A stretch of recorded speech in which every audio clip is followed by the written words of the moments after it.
दरम्यान वांद्रे कोर्टाच्या निकालानंतर धनंजय मुंडेंच्या वकिलांनी काय स्पष्टीकरण दिलं तेही आपण पाहूया। कोर्टानं फक्त अंतरिम पोटगीचा आदेश दिलाय। धनंजय मुंडेंनी काही चुकीचं केलंय असं कोर्टाला आढळलं नाही। करुणा शर्मांसोबत लिव्ह इन मध्ये राहत होतो हे धनंजय मुंडेंनी आधीच मान्य केलंय। हे ग्राह्य धरूनच कोर्टानं आजचे आदेश दिलेत। धनंजय मुंडे दोषी असल्याचं कुठेही आढळलेलं नाही।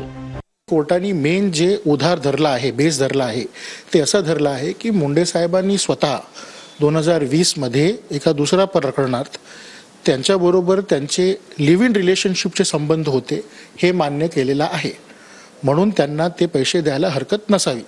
आता कुठलाही डिस्प्यूटमध्ये जेव्हा मेंटेनन्सचा प्रश्न येतो, पोटगी हे शब्द बरोबर नाही होणार, मेंटेनन्सचा जेव्हा प्रश्न येतो तर कोर्ट बघतं की समोरच्या बाजूला किती पैसे महिन्याचे उदारनिर्वाहासाठी द्यावे लागतील आणि त्याप्रमाणे कोर्टाने तेवढी तशी आदेश दिलेली आहे। भ्रष्टाचाराच्या बाबतीत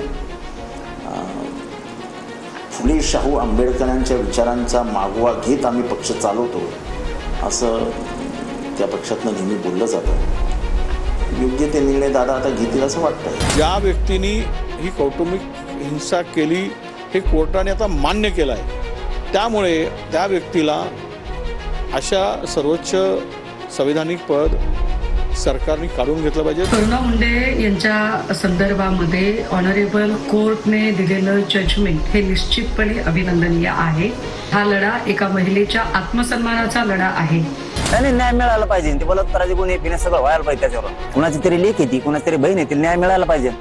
100% जे जे मॅटर असेल त्याच्या पाठीशी उभा राहणार। आता आम्ही बी मोकळे झालो आहोत। सरळ धनंजय मुंडे यांच्यावर कोर्टाने ठपका ठेवला आहे की डोमेस्टिक व्हायलन्स झालं आहे असं त्यांनी नमूद केलेलं आहे त्या ऑर्डरमध्ये। ती ऑर्डर आता दाखवावी।